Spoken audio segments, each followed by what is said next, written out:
பழைய வட்டி கட்டி தொத்தானுங்க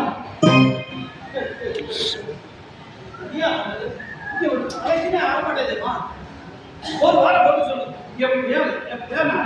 மூஞ்சிலே விட்டு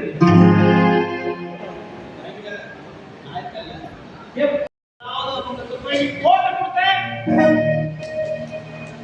அடுத்த நிமிஷம்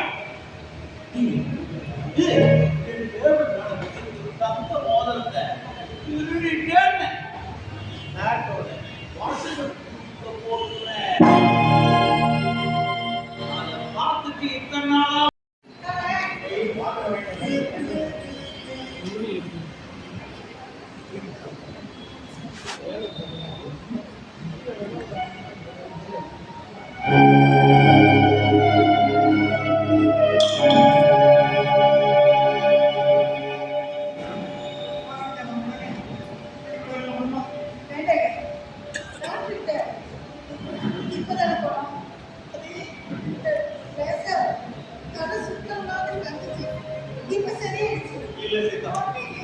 இல்ல டாக்டர் ஏற்கனவே சொல்லியிருக்காரு உனக்கு இந்த மாதிரி